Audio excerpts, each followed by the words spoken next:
नमस्कार दोस्तों, आपका फिर से स्वागत है एक बार इस वीडियो में। तो आज हम बात करने वाले हैं बहुत ही इम्पोर्टेंट टॉपिक पर, क्या है अंतर लोकसभा और राज्यसभा में। तो आज हम इस वीडियो में विस्तार से चर्चा करने वाले हैं दोनों के अंतर में, और फिर इनके लिए सेपरेट वीडियो में लाऊंगा लोकसभा और राज्यसभा के लिए।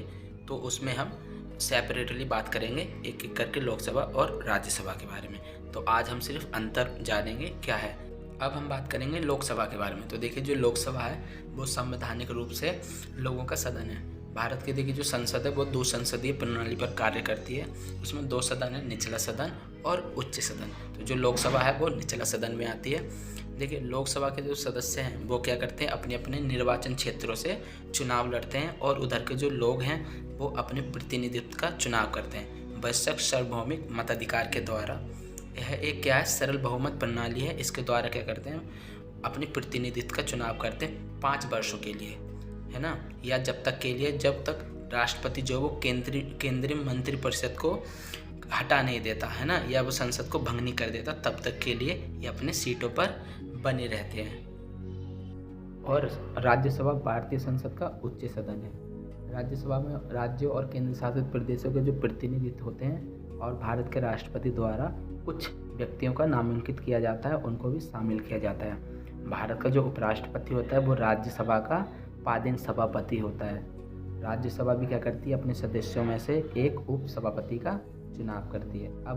अब हम बात करेंगे लोकसभा और राज्यसभा में क्या अंतर है। देखिए, बहुत सारे लोगों के मन में कन्फ्यूजन रहती है हमेशा, वो हर बार कन्फ्यूज़ हो जाते हैं पढ़ने के बाद भी कि लोकसभा और राज्यसभा में क्या अंतर है। तो हम एक एक पॉइंट पर डिस्कस करेंगे, ठीक है। तो देखिए, जो लोकसभा है इसके सदस्य हम जो लोग होते हैं, आम जनता होती है, वो वयस्क मतदान के द्वारा चुनी जाती है ना। जबकि जो राज्यसभा के सदस्य होते हैं वो विधानसभा के जो निर्वाचित सदस्य होते हैं उनके द्वारा चुने जाते हैं। देखिए, दूसरा अंतर है, लोकसभा का जो कार्यकाल होता है वो 5 वर्षों के लिए होता है और एक अस्थायी सदन है। जबकि जो राज्यसभा है यह एक स्थायी सदन है। इसमें भी जितने भी क्या होते हैं सदस्य होते हैं, उनको क्या करते हैं, वो हर 2 साल में 1/3 सदस्य रिटायर हो जाते हैं और बाकी जो 2/3 है वो कार्य करते रहते हैं। इसलिए कभी भी पूरे तरीके से भंग नहीं होती।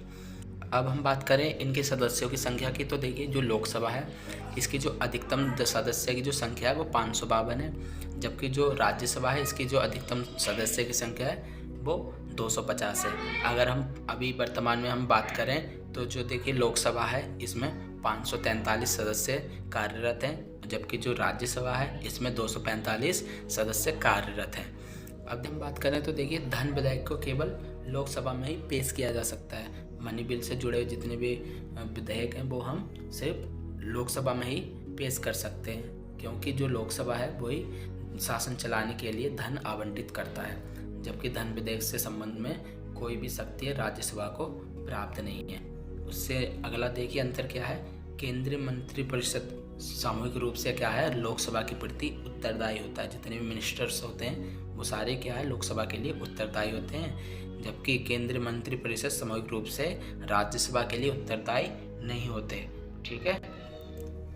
आगे देखिए, जो लोकसभा है इसका कार्यकाल 5 वर्षों के लिए होता है, जबकि राज्यसभा का जो कार्यकाल होता है वो 6 वर्षों के लिए होता है। लोकसभा में क्या होता है, 2 मनोनीत एंग्लो इंडियन होते हैं, मतलब राष्ट्रपति के द्वारा 2 लोगों को चुना जाता है। जबकि राज्यसभा में राष्ट्रपति के द्वारा 12 सदस्यों को चुना जाता है ना, जो कि कला, शिक्षा, समाज सेवा यदि विशेष जो सेक्टर्स होते हैं, एरिया होते हैं, उनसे चुना जाता है।